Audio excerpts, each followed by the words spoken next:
Good afternoon, everyone. My name is David Elwood. I'm the dean here at the John F. Kennedy School. Welcome to the John F. Kennedy Jr. Forum at the Institute of Politics. This is going to be a terrific afternoon.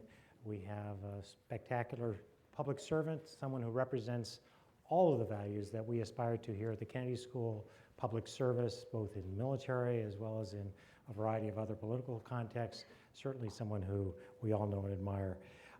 Here to interview him is Jill Dougherty, and Jill is a longtime foreign affairs correspondent with CNN, the cable news network, and she's got an extensive background in all things Russian.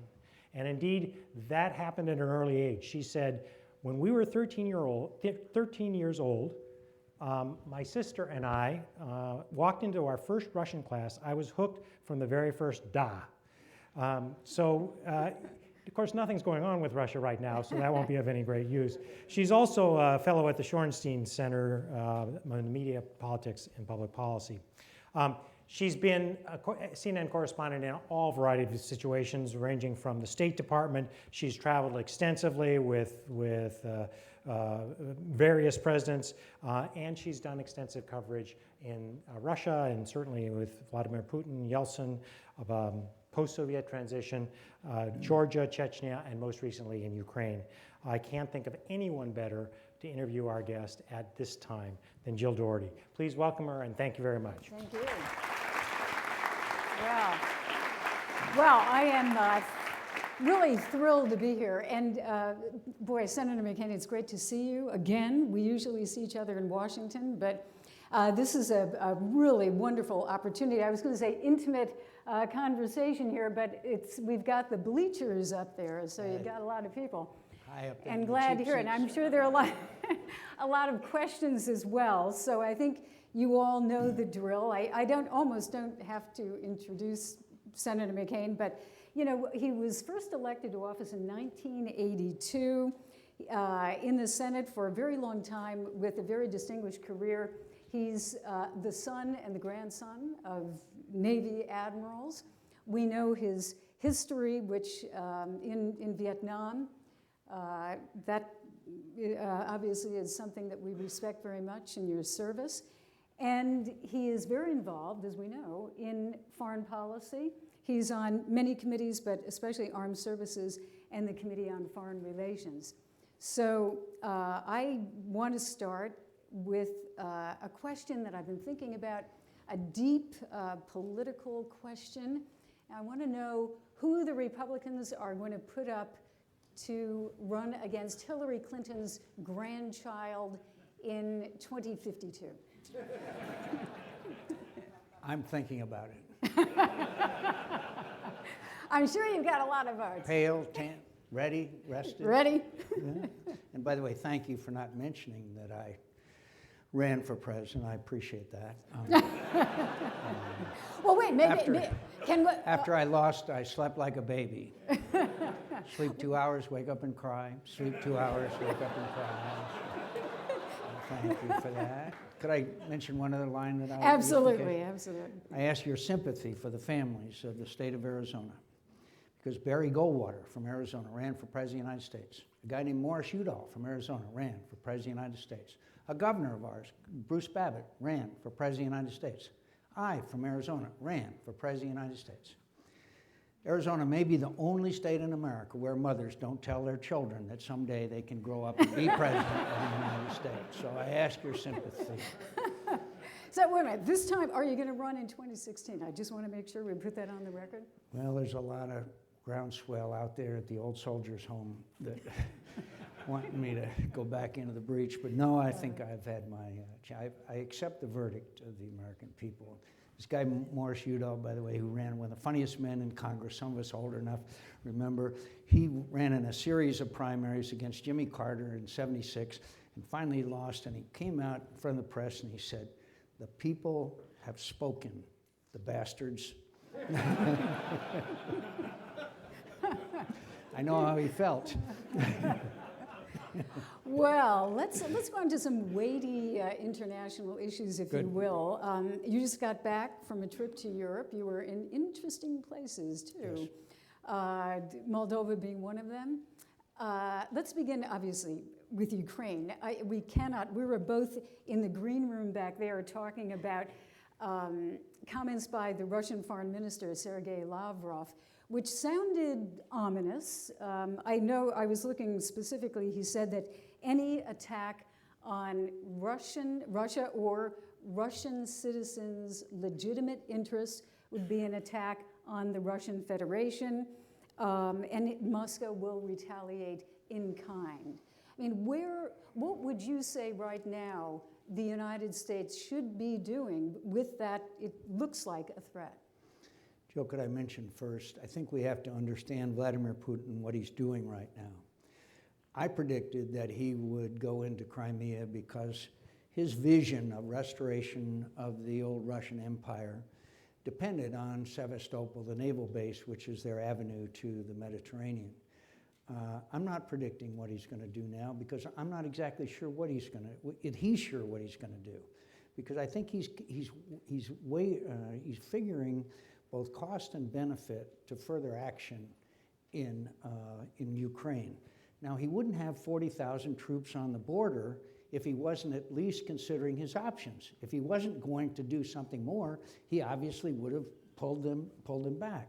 So to ignore the obvious is, I think, really not logical. So what is he doing right now? He's fomenting the unrest and taking over the cities with pro-Russian people, little green men, as they call them. And the government in Kiev, which is very weak and very new, is having to try to decide what their reaction is to all this. Should they go in and try to take some of these city halls and places back? Or should they just sort of hope that Vladimir is satisfied?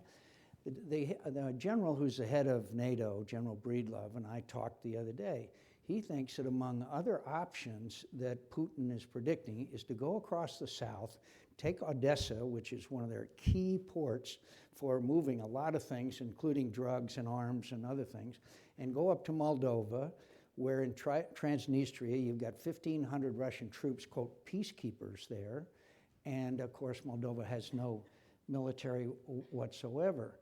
That's one of the options that he's considering. The other one, of course, is to foment this unrest, try to disrupt the elections that are going to take place on May 25th, and also to delegitimize, to a large degree, those people who are taking over their government. Remember, in 2009,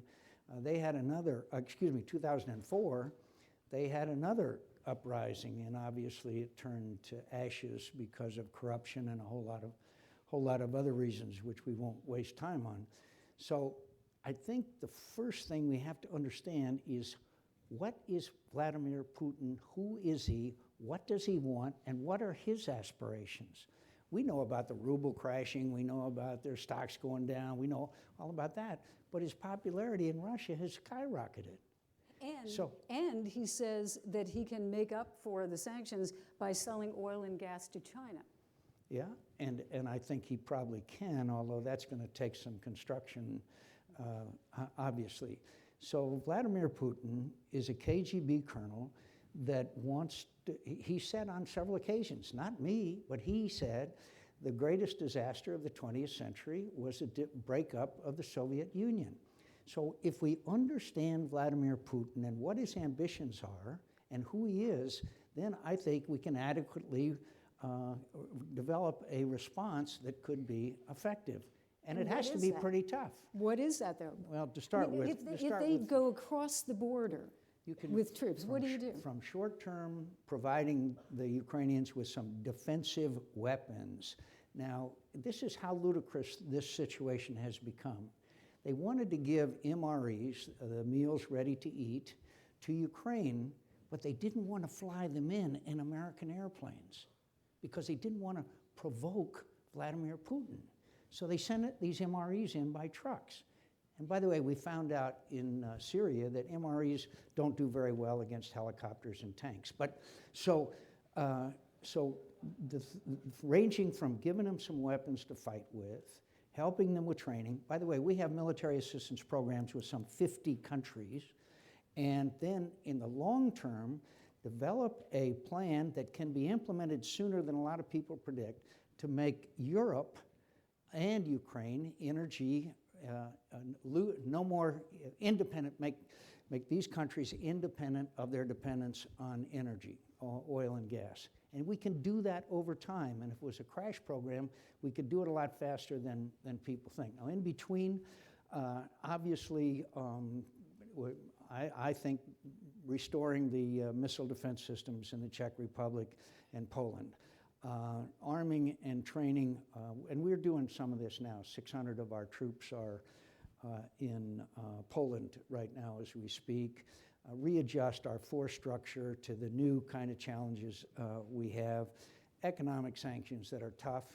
Do you know, in response for the Russians absorbing Crimea, which, by the way, they signed a solemn agreement when Ukraine, which was then the third largest nuclear power, turned over their nuclear weapons, and in return for that, there was a written agreement on the part of the Russians, the United States, and the British that the territorial integrity of Ukraine will be preserved, which included Crimea. So, but Senator, you've been very critical of the administration. I mean, let's say, just very quickly, because we don't have that much time. The Russian, something happens in which a Russian citizen, of however you define that, is killed. And the Russians decide that they have to go in, protect their rights, and the tanks go in. What does the United States do? The United States, at this particular point in history, we could have done a lot of things a long time ago, but right now at this point in history, I hate to say it. It makes me almost terribly sad to say this, but there's nothing that we can do that would have immediate consequence, except to make it clear that we are back not in the Cold War, traditional Cold War, but we are now in a situation where we have to contain Russia. We have to go back to George Kennan, containment of Russia. Because if Russia continues to succeed, my friends, I guarantee you Moldova is next. I just came from the Baltics. They're scared to death. I hate to put it that way, but they're scared to death. These three little Baltic countries, that they're part of NATO, and they're not sure that Article 5 of the NATO Charter, when an attack on one, an attack on all, will prevail.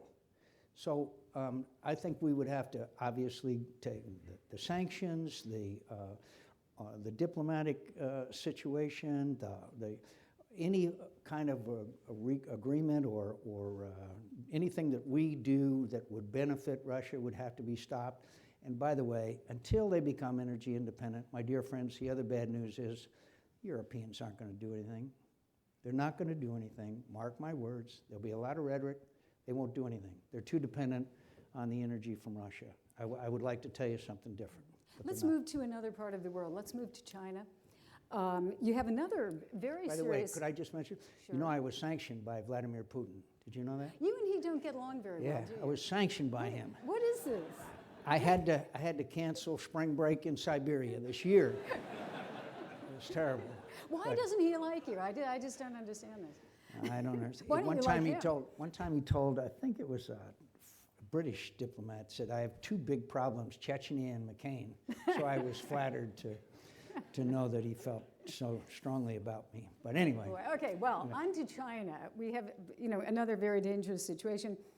China, in essence, bullying the friends and allies of the United States. You have their claim to the Senkaku Islands with Japan. You have the Philippines also being threatened. You have movements against our friends in Vietnam. What does the United States do?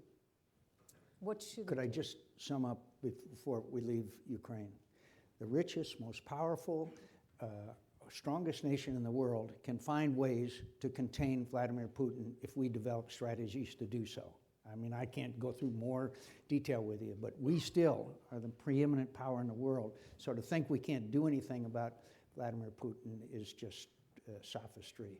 On China, the Chinese believe that the last 200 years were accidents of history. The Chinese believe that they have a traditional role to play in Asia, of the power in Asia.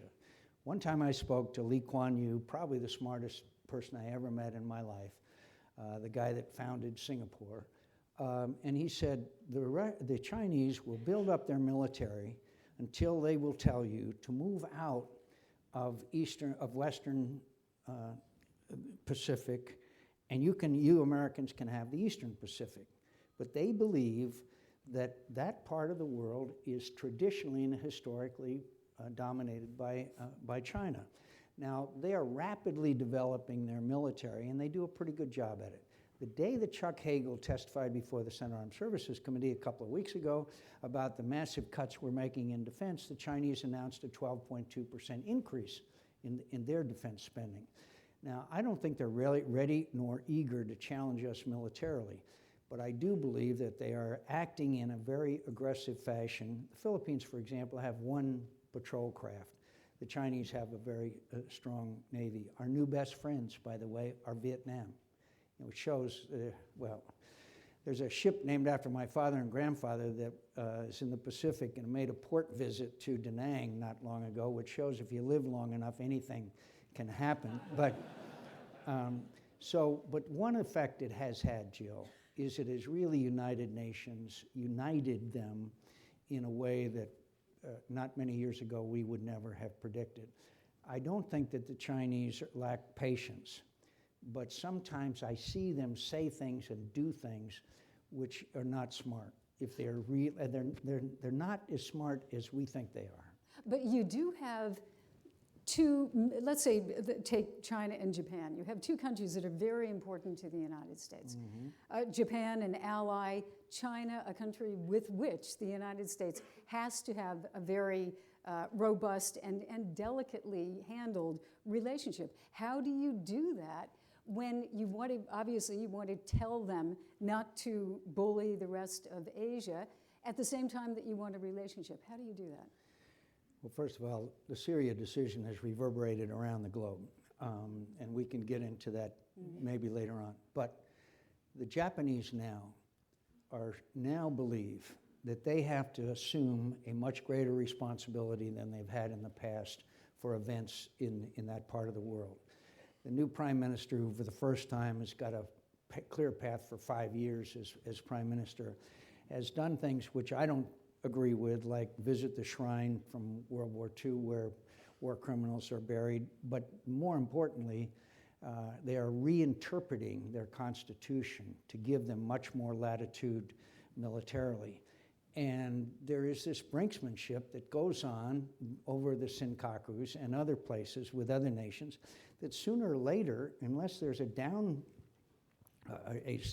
diminishment of this kind of provocation and brinksmanship, that there's going to be some kind of naval engagement of some kind. So I think that the important thing is that the Asian nations stick together, that they make it clear to China that that freedom of the oceans and navigation is a fundamental principle of international behavior. But it's going to be very interesting. This new guy has cracked down on corruption. I think he may be as smart. He certainly has charisma. But I think that they are going to gradually try to assert more and more control over that part of the Pacific and then move to the east. But I'm very nervous about it, particularly since the since the Japanese are feeling very threatened. And that's not good. And by the way, one of the biggest problems, the thing that bothers me as much as anything else, is the estrangement between South Korea and Japan. It's over these comfort women. Their adversary is not each other. Their adversary is China. And every time I meet with them, I say, please sit down together. People have got to come together. We have come together with our people that we had wars with. They should do the same. Mm-hmm. Let's talk about Syria. You raised that issue. It would appear now that we're how many years into this that 3. It's a sad commentary, isn't it? That nothing much is going to happen. Realistically, what do you ascribe that to? I mean, are you? I know in many cases you would blame the administration, but I mean, has the United States setting it in a broader historical context, has the United States kind of overlearned that lesson of retrenchment after Iraq and Afghanistan? I hear that over and over and over and over and over again. Americans are war weary. My friends, when Ronald Reagan came to office, it had only been a few years since we lost 55,000 Americans in the Vietnam War. So I don't buy this, Americans are war weary, particularly when I visit a refugee camp where there's thousands of children running around and people having to sell their daughters in order to exist, and to watch the malnutrition and the beatings and the horrors that are being inflicted on these people by Bashar Assad with Russian weapons and with Iranian weapons. And if I sound emotional, I'm emotional. I'm guilty. I'm emotional. When I see people whose lives have been destroyed, when I see the bodies of these children that have been gassed with chemical weapons, when I see all these things and I see us sit back, oh, we're war weary. Well, I don't buy it. I think that the United States will have a dark chapter in our history, because for the first year at least of this conflict, they had Bashar Assad on the run. Then a couple of things happened. One, the Iranians convinced 5,000 Hezbollah, good, tough fighters, to come into the fight. The Russians stepped up their arms supplies dramatically. The Iranians trained the Iranian Revolutionary Guard and began a training program of Syrians coming into back into Syria to kill people. And then, of course, this incredibly brutal, right now they're dropping these cylinders that they call barrel bombs on people indiscriminately from helicopters. And I begged them, I've never begged anybody, I begged the President of the United States, please give these people some weapons. Please send them some weapons. The way we did in Afghanistan when the Russians invaded Afghanistan and they finally drove them out. I begged them. I said, this conflict, the longer it lasts, the worse it's going to get. And no, they couldn't do that. They couldn't do that at all. They sent some MREs. That was good. So is it too late? Is it too late? I pray that it's not too late. I pray that it's not too late. I will never give up for them. I'll never forget being in a refugee camp, thousands of kids running. Do you know that there's 1 million refugees in Lebanon? 1 million?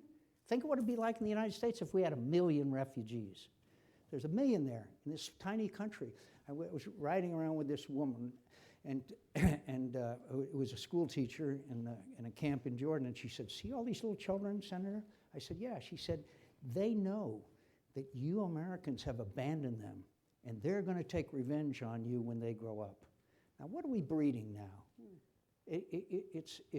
I won't go on any longer, but it almost makes me cry to see what happens to these people and the total disregard of the media and the President of the United States and anybody else on this tragedy that's going on. 150,000 people killed? Isn't that enough? When is it enough? That's what I asked. Oh, and by the way, it was a year and a half ago, both Leon Panetta, then Secretary of Defense, and General Dempsey said, Senator, the fall of Bashar Assad is inevitable at the hearing, the Senate Armed Services Committee. And I said, excuse me, sirs, it's not inevitable. Not unless we help him. No, it's inevitable. Well, this is the kind of leadership we got. You know, we have about 4 minutes left before we open it up to questions. And I'm really dying to hear these questions because I think we've got some good ones. But I just want to ask you kind of almost a philosophical question. You know, with the new Pope, Pope Francis, he's talking about, as he put it, unbridled capitalism as the new tyranny. And this message seems to be resonating with a lot of people. Do you subscribe to what he is saying about capitalism and the need to really help people who are less fortunate, but especially the comments about capitalism? First of all, I would hate to disagree with the Pope, but I do. We'll give you a dispensation. I do agree. I do agree that there is a rising gap between the wealthiest and middle income and lower income Americans. The facts substantiate that, and obviously, with the new innovations of technology, there's more and more opportunity for well-educated, and there's less and less for those who are less educated. And I think a big part of the problem goes back to quality of education. And I know everybody in this room is grateful for having the opportunity of being here at this institution. And I hope you'll pay back by looking at programs such as Teach for America and others. It's the end of the commercial. I think that we have to look at education, but frankly, we also have to look at the tax code, which we have a tax code that's high. If there's anybody in this room that understands our tax code, please raise your hand. I'd like to bring you to Washington. So we need to reform the tax code. We need to have a better education system. We need to have, I'm offended when I hear one of these CEOs make $58 million for 14 months in his job. I think I saw the other day. I'm offended by that. But I also don't agree that the way to level it is to bring wealthy people down. I believe the way to do it is to bring people who are less well off up. And so that may be a slight nuance that I have. So he's not a Marxist? No, I don't think so. I think that we should all be for equal opportunity for all of our citizens, and that's not the case today. And that's another reason why we need immigration reform. Okay. Well, I think we're right on time to open it up to questions. And we have 4 microphones, 1, 2, and then, where's it? Oh, there it is, 3, 4. And I think you know the rules and regulations here, which is please to identify yourself, ask a question, and not necessarily a comment, and let's begin. We'll begin right over there with Angela Stenson. You can use an assumed name if you... Yes. Hi, Senator. Thank you so much for speaking. My name is Alex Jurgen. I'm a joint student between the Kennedy School and the Business School. I'm the president of the Business School Republicans. I had the honor of working on your campaign in 2008. How many members do you have? We can do more. We can actually fill a phone booth, but no, we actually have we have a decent size. More students just haven't publicly admitted that they're Republican. Anyways, my question, sorry to bring up this topic again, but what advice do you have for our candidates who are running in 2016? The biggest thing I think to win is to make sure that you believe what you say. I have seen many candidates in all levels that will say things and take positions that they don't believe in. And whether you win or lose, that's not the point. But if you get a win, or if you win and you've made promises that you can't and don't want to keep, then I think it tarnishes you for history. We all want to be, especially when you get a little older, we're worried about our place in history more than anything else, how people will judge us.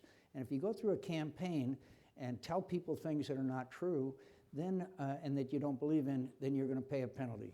In the 2000 campaign, there was a situation in South Carolina where the Confederate flag flew over the state capitol, okay?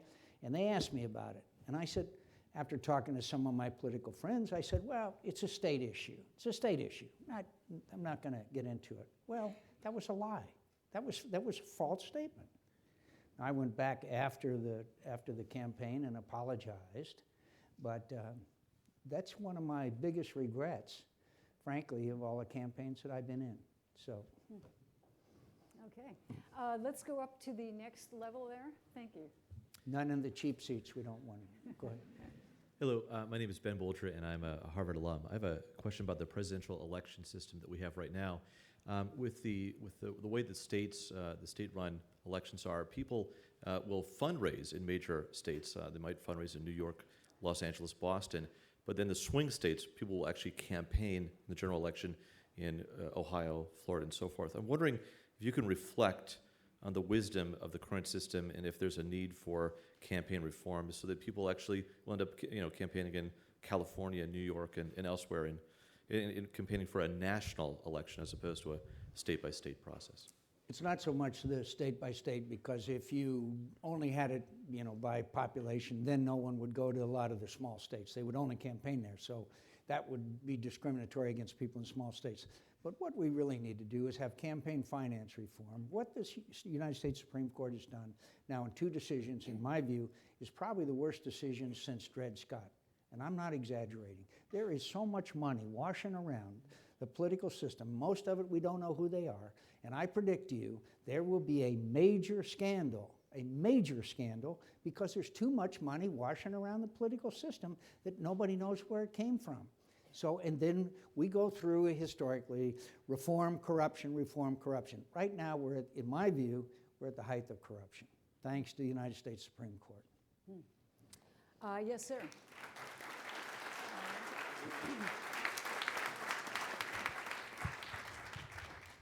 Hi, Senator. My name is John Soylu. I'm a college from Turkey. I'm a college senior from Turkey. And I have huge respect for your service, and I wanted to thank you for coming here. I have a question about your activities, your activism abroad. I was wondering how you coordinate these activities with, the State Department, and do you ever worry about the optics sort of helping people like Putin who think the U.S. is behind everything? You being, there standing with the protesters, does it sort of help those guys? I always have some sense of caution about that until I see what's happening. And frankly, I have sons. One of them still serving, another one is about to serve again. I can't let these things happen, which may sooner or later, because of America's weakness, put these young people into harm's way. I've seen too many people who have suffered the wounds of war. And so I try to be careful. But for me to stand by and watch the things that are happening in the world today, frankly, then I am abrogating my responsibilities to the people of Arizona that I represent. Thank you. And the young woman there? Hi, sir. My name is Charlie. I'm a sophomore at the college, and I'm also a cadet in Army ROTC here. First, I just want to thank you for being here. It's really an honor to have you. And also, thank you for your service as well as your second service. Could I say It's I'm really very, inspiring. very proud that there's ROTC on this campus. I think it's Thank you, wonderful. sir. Thank you, sir. That means a lot to us. I also, would it be okay if I slip past you? Whoop. I'm sorry.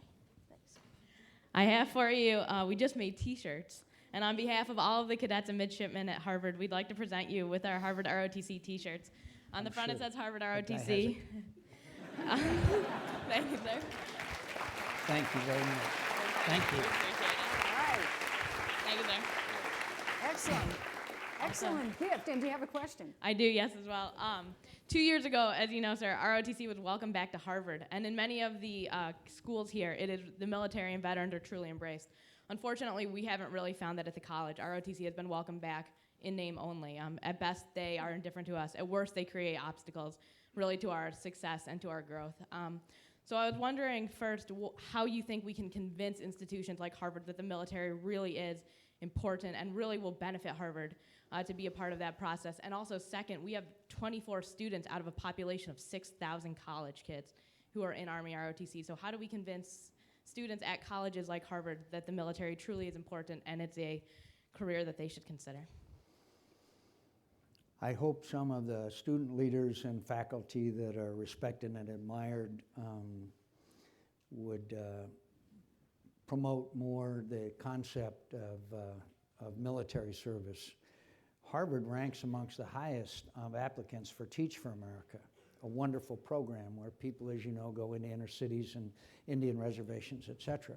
I'd like to see that same kind of emphasis given to those who might consider a career in the military as well. But I think there's been a big step forward. In my generation, when people came home from Vietnam, 18, 19, 20 years old, they were badly treated by the Americans. And at least today, and I'm very proud that Americans treat, whether they are for or against our involvement in these conflicts, they treat them with respect and honor them. So we've come a long way, and maybe we can get Harvard to go just one step further. Thank you. Thank you. Yes, sir. Thank you so much, Senator McCain. My name is Sitsu Gofard. I'm a junior at the college, and it's such an honor and a pleasure to have you here to hear you speak. Thank you for your service. I wanted to ask you about gun control and reducing gun violence in America. You'll remember that it was in Arizona where a U.S. representative was shot and several others were killed.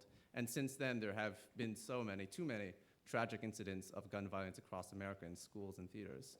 It's also an issue that the Republican Party is grappling with a lot. So what is your take on what needs to be done to reduce gun violence in America. And let's say you could pass any legislation in the Senate. What would that legislation include? We did pass legislation, a Toomey Manchin bill, which tightened up on background checks, which I thought I voted for. And it is an emotional issue. It is one that divides our country a lot between rural and urban. And it is a constitutional issue as well in some respects. Certainly, a lot of people interpret it as a constitutional issue. I voted for the Toomey Manchin and supported that compromise. If there is further compromise that we can get done on a bipartisan basis, I would be glad to do that.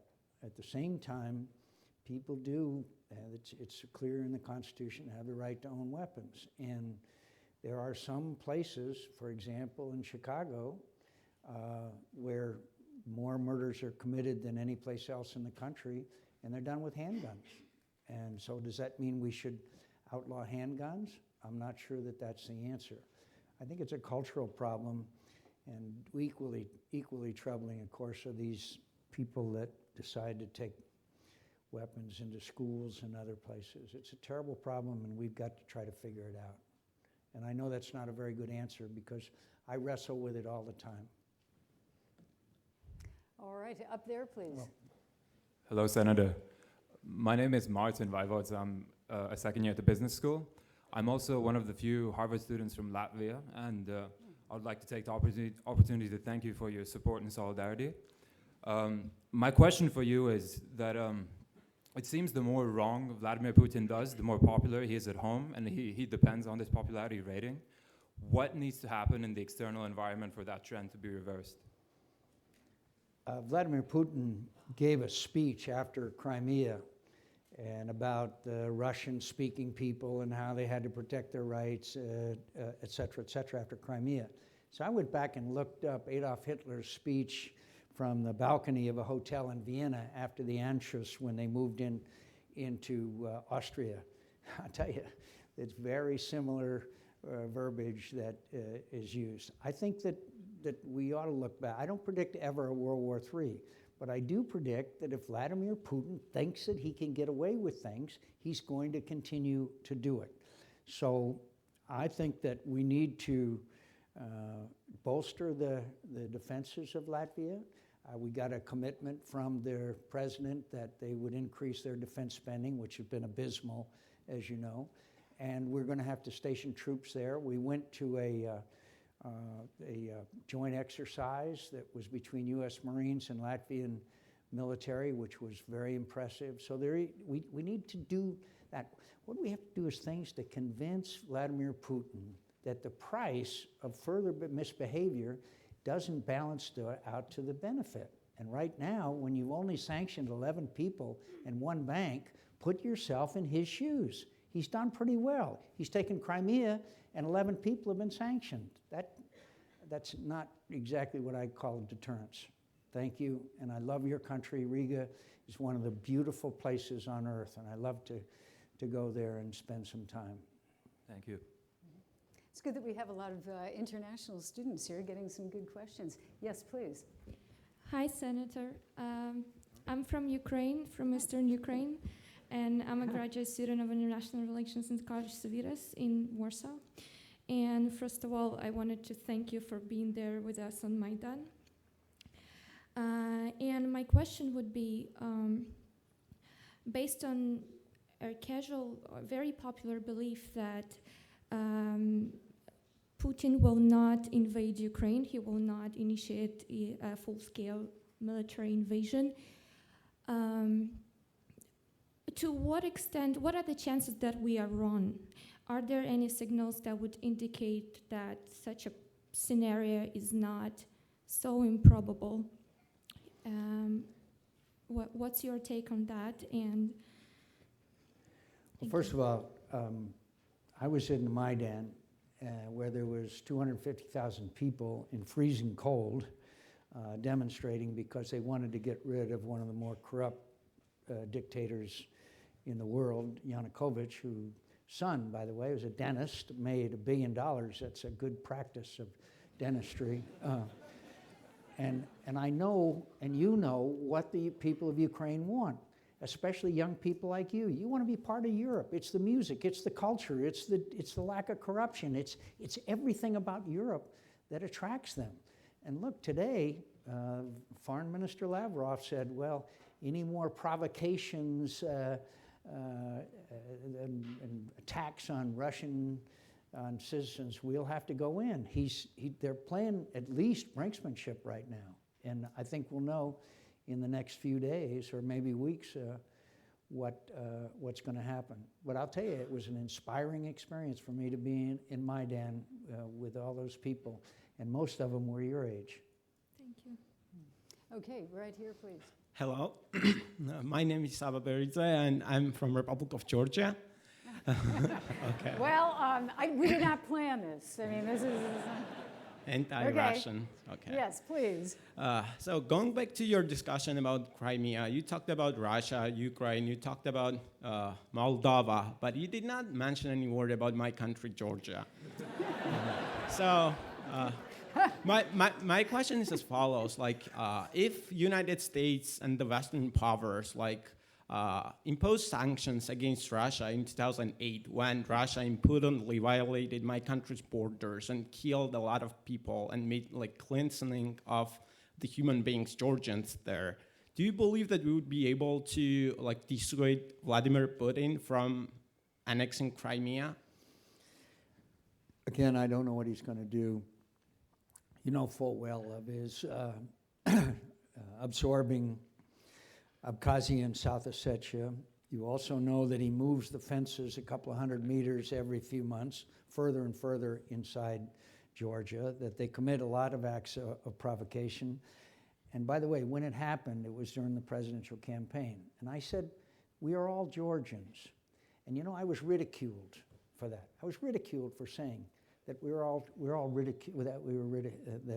all Georgians. I think the greatest novel ever written in my mind is For Whom the Bell Tolls.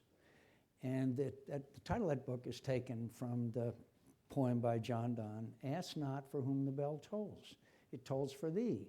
We should have cared about the people in Georgia. We should have cared about naked aggression taking place in Georgia. And I think that was a precursor to some of the other things that are happening today, because he got away with it. And so all I can say is I have done everything I can to help Georgia and the people of Georgia in that beautiful, majestic country that is just so beautiful. But the people deserve better than what they're getting. And by the way, my friends, even though I may not have been overjoyed at the outcome, there was a free and fair election in Georgia probably for the first time in their history. And that, I think, was an important achievement. Thank you. Yes, sir. Thank you, Senator. My name is Jose Sanchez, and I'm an MPA student here at the Kennedy School, and I'm from the Republic of Texas. Another secessionist movement. Yes. I want to first thank you so much for being a big supporter of immigration. In all these years that you've been in the Senate, I've been a very supporter of you, even though I'm not Republican. And I want to ask a question. What do you think is going to take, after your Senate bill that y'all passed last summer, what is it going to take for the Speaker to actually put a vote on it or come up with their own bill? And if they don't by 2016, how is that going to affect the presidential election? I think that the Republican Party will never win another nationwide election unless we enact comprehensive immigration reform. That's not the reason why. That's not the reason why I support this reform. I support it because there's 11 million people living in the shadows in this country without the rights and privileges of citizenry, and they're being abused every day, and they can contribute an enormous amount to our society, just as the Irish and the Poles and the Jews and the Italians and every other wave that came to this country and contribute to it. And the point is that if you've got 11 million people living in this country illegally, there's not enough buses to deport them, then it's de facto amnesty. You know, they used to call Lindsey Graham, Lindsey Gomez and Amnesty John. That was the talk show guys. What was our name? Look, if they're not going home, okay? They're not going home. And so Why don't we give them a path to citizenship? And my friends, if you look at that legislation, it is tough. It's 10 years before they get a green card, thousands of dollars in fees. This is no amnesty. It's really tough. But if you keep these people in the shadows in this nation, it is a stain on America's honor. So, and by the way, I am insistent on one thing, and that is when we pass it, and I still think we will one of these days, it'll be named the Edward M. Kennedy Immigration Reform Bill. Thank you. All right. Okay. I think we're back up to the second row there. My name is John Acton. I'm a freshman at the college. And you, of course, are a Republican. It's okay, I am too. Some call me Rhino. But in the Republican Party today, there's definitely an increasingly vocal and influential strand of thought that's, I'd say, pretty fundamentally ideologically opposed to almost everything you've said today. And I'm curious, what is it about the Republican Party that you think makes it the party with the best vision for this country? And if this strand of more libertarian thought continues to grow in the party, would it still be a party that you think has the best ideas for America? I think, first of all, and the reason why Republicans took control of the House of Representatives was a lot to do with the economy. And the economy, when people are frustrated about their lives and the chances of success and their jobs, they become angry at government, and that's understandable. And there's always been in our party a wing that's kind of an isolationist wing that more manifested in foreign policy, the so-called America Firsters before World War II and after, with the Taft-Eisenhower wings of our party. There's always been that battle.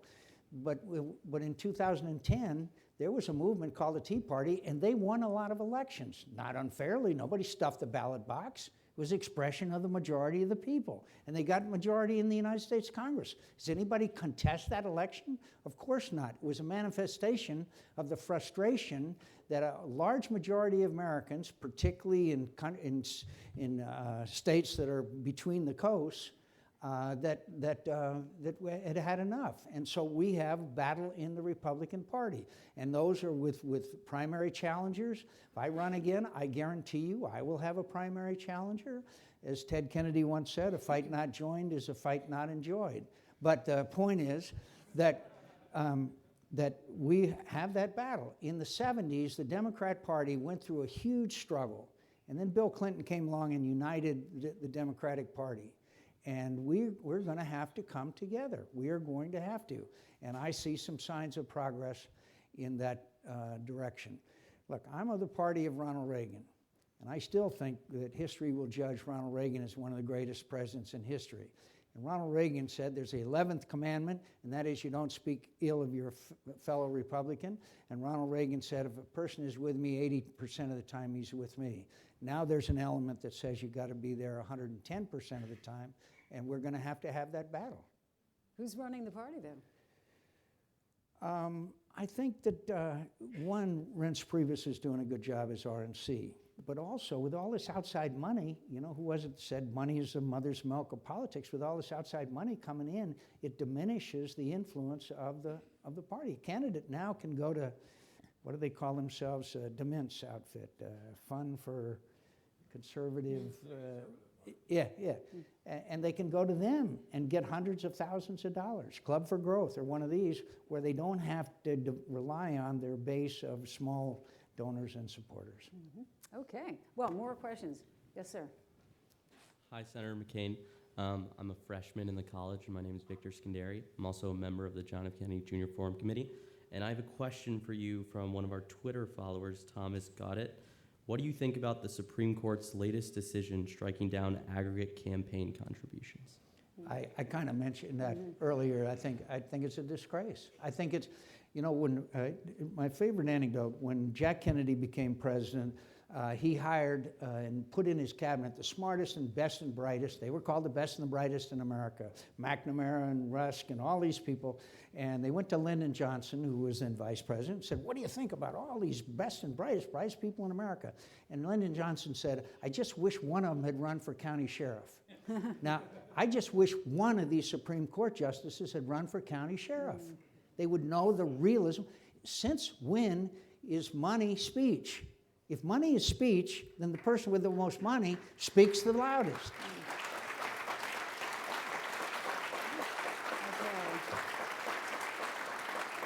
All right, write that down. Okay, yes. Hello, sir. My name is Connor Riley. I'm from Belvedere, Illinois, and I am not a member of the Republican Club here, and I'm not a member of the ROTC, so I understand if your initial reaction is not to like me very much. But all I really have to say...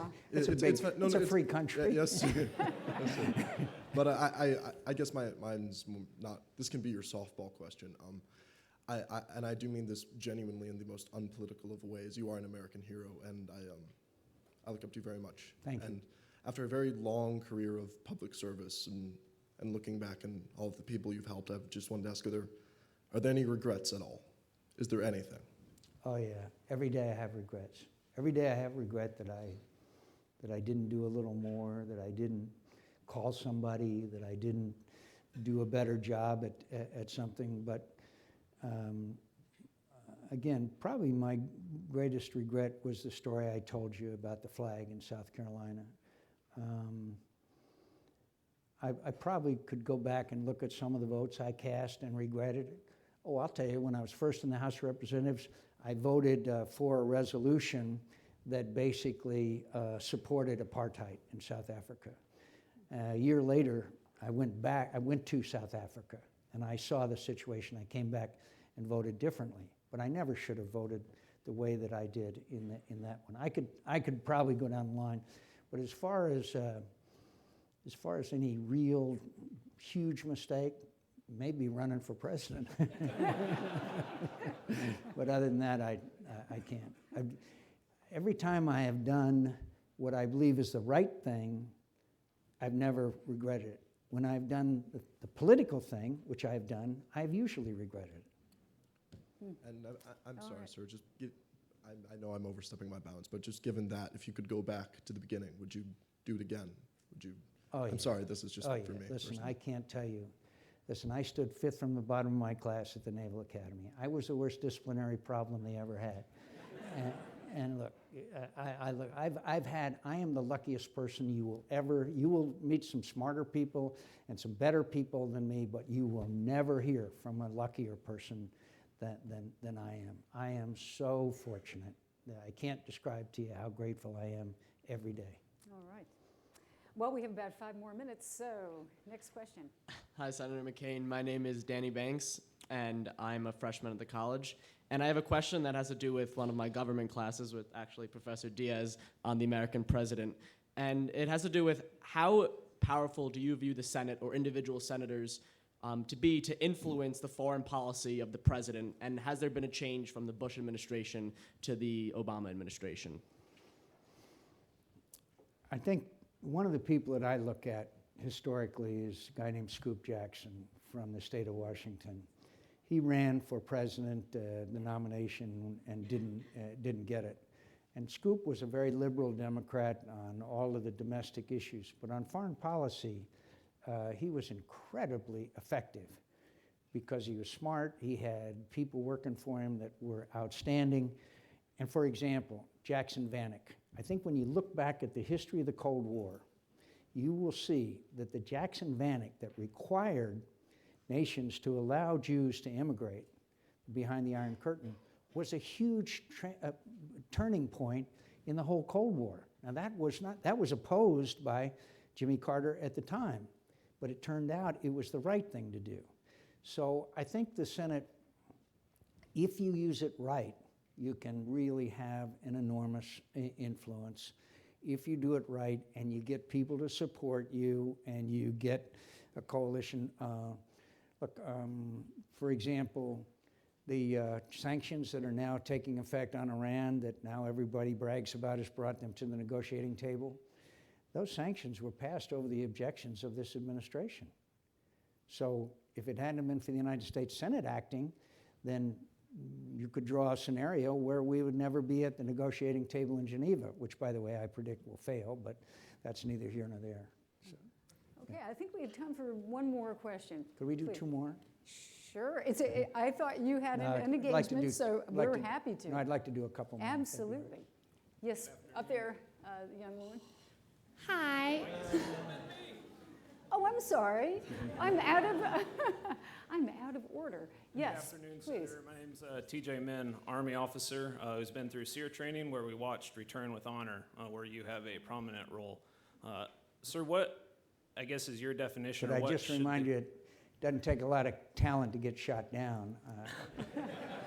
I intercepted a surface-to-air missile with my own airplane, which was anyway. But go you ahead. survived and you returned. And, sir, my question is, how should the United States define torture? And what should our policy be? Thank you for that with question. Guantanamo? My friends, there is one fundamental you need to understand. If you inflict enough pain on someone, they will tell you anything they think will make it stop. So when we talk about how the torture does this and torture doesn't do anything but violate the fundamental principles that we have of treatment of fellow human beings and a violation of the Geneva Conventions, which we are signatories to, and it doesn't work. And so, look, again, I think it's going to be a dark stain on American history what was done to many of these people. We were held prisoners, and some of it that I've heard about and can't substantiate will shock you.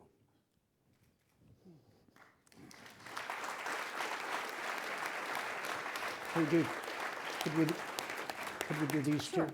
absolutely, yes. Hi, my name is Auden Lawrence, and I'm a sophomore at the college, and I just want to thank you for being here. I have nothing but the utmost respect for you, and I'm so glad you're finally here. I've wanted you to come since I stepped on this campus and realized we had this opportunity, so thank you. Thank you. I think that a See, lot I of knew I asked for more questions. You got a lot more Republicans in the tent. I think that there are a lot of people who would look at what's going on in Congress right now and kind of more broadly around our country and kind of see this gridlock and be disillusioned. And I think you are nothing if not someone who is a champion of compromise and has proven that it is possible. And so I'm wondering if you have any advice for how people who still believe in the power of collaboration and compromise can make that happen today. Be glad to. One more word about torture, my friends. It brutalizes the torturer, too. Yeah. There's a great film, a very old film, called To Die in Algiers, and if you ever want to, it's a really graphic demonstration when the French tortured people in Algeria. I think we are making a little progress on that front.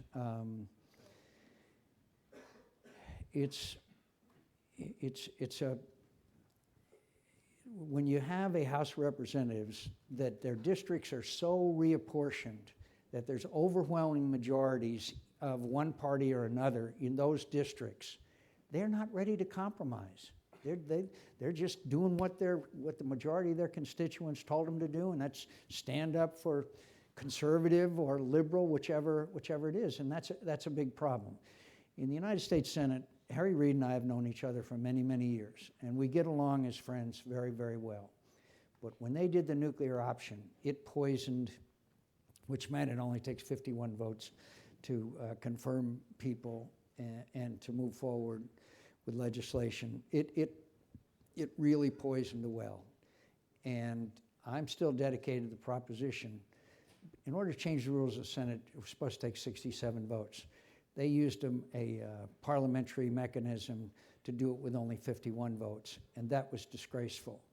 And that has really poisoned the environment here in the United States Senate because it deprived us of our rights of advise and consent by making it just a majority vote to confirm someone for an important job.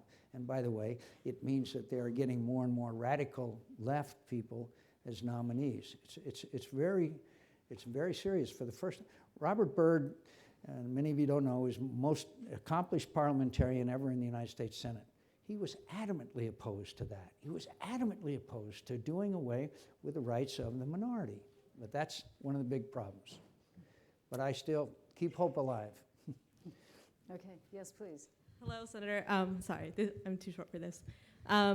Thank you again for coming here, and thank you for your service. My name is Denise Garcia, and I'm a senior here at the college. My question regards Hispanic voters. So the state of Arizona is not very popular amongst the Hispanic community for certain laws that have been passed. What can the Republican Party do to not only reach out to Hispanic voters, but also other constituencies such as youth, young voters and female voters to demonstrate that? In the state of Arizona, we passed a bill that was very harsh, to say the least, and most of which has been declared unconstitutional, and it hurt us very badly, economically and job creation-wise and otherwise. Since then, we've been able to back off of that kind of behavior, generally speaking. I'm now happy to tell you that the business community in Arizona has now gotten heavily engaged in elections. And I think you're going to see some changes in that. We had a clean, so-called clean election law where all you had to do was go out and get about 50 signatures and $5 each, and you were on the ballot. And so we kind of lost the input, the economic, business, principles of Republican Party representation. And I think our governor did the right thing by vetoing a bill that was pretty bad just not long ago as regards to discrimination. All right. Well, Thanks so much, Senator McCain. My name is John Clark Levin. I'm a Master in Public Policy student here at the Kennedy School, and we study leadership a lot here, so I'd like to ask a bit of a reflective question through that lens. You ran for the presidency against George W. Bush and Barack Obama, and I'm not going to ask you to assess their relative job performance, but I would wonder, looking back on the challenges that America faced internationally and domestically during the Bush years and those that America faced during the Obama years, and which set of challenges do you think you would have been better suited to tackle as president had you been elected, based on your temperament or experiences or leadership abilities, and why? intriguing question. One of the things that I would have been different from both, one of the aspects, is understanding Vladimir Putin. Really, both George W. Bush and President Obama had this idea that this was a guy we could work with, that he was on the path to democracy, that he really wasn't as bad as, George W. Bush said, I looked into his eyes and saw his soul, and in the campaign I said, I looked into his eyes and saw a K, a G, and a B. But and then President Obama, this same kind of thing, developed personal relationships. And by the way, if you look through history, you'll see that many really great leaders thought if they have a personal relationship, Roosevelt and Churchill with Stalin at Yalta, I mean, you can go back and see that they think that personal magnetism will override national interests. So I think that they both had that problem with Vladimir Putin. I think you might argue that the Iraq issue, the reason why we went to war, was, as we all know now, not valid, okay? But at the same time, when the Secretary of State of the United States of America goes before the United Nations Security Council and presents evidence that Saddam Hussein has weapons of mass destruction, then obviously that affects people like me, honestly. I said, oh my God, Now, in the case of Afghanistan, I know we're all tired of Afghanistan, but let's not forget why we went to Afghanistan. It was because of 9/11. That's where the attacks came from. And of course, Americans wanted to respond to that. Both of them, frankly, have mismanaged both conflicts very badly. We won, thanks to David Petraeus, the war in Iraq. We had it won. And then we pulled everybody out, and in the words of General Petraeus, we won the war and lost the peace. In Afghanistan, if we don't leave a significant number of troops there, and I'm talking about 10 to 12,000 U.S. plus 3 or 4 Afghanistan, Allied troops there, we're going to see a replay of the Iraq scenario. My friends, the bloodiest battle of the Iraq conflict was the second battle of Fallujah. We lost 96 soldiers and Marines, 600 wounded in that battle. Today, the black flags of Al-Qaeda fly over Fallujah. And when I meet these family members, it's a little hard for me to explain to them what happened because we had it won. But look, for me to critique people that beat me, defeated me in an open and honest election, I think is a little bit small-minded of me. And so I've tried not to be critical of either one of them in the respect that how I would have done it different. And so I've tried not to do that. We've probably come to the end of our leash here. Could I just say that the last time I was here, I encouraged national service. People your age are criticized by old geezers like me for being your music and lifestyle and all of those things. But yet I see in this group, and I see in young Americans, a greater willingness to serve the country, frankly, than my generation. So I just encourage you to try to think about being involved, whether it be in a small way or whether it be devoting a year or two of your life after graduation to a lot of the programs that are available, and there are so many. I'm a great believer in national service. Again, I've never met anyone who didn't engage in one of these programs that wasn't forever grateful for having been a part of helping somebody else. And there's nothing greater than serving a cause greater than your self-interest. I thank you. Thank you very much.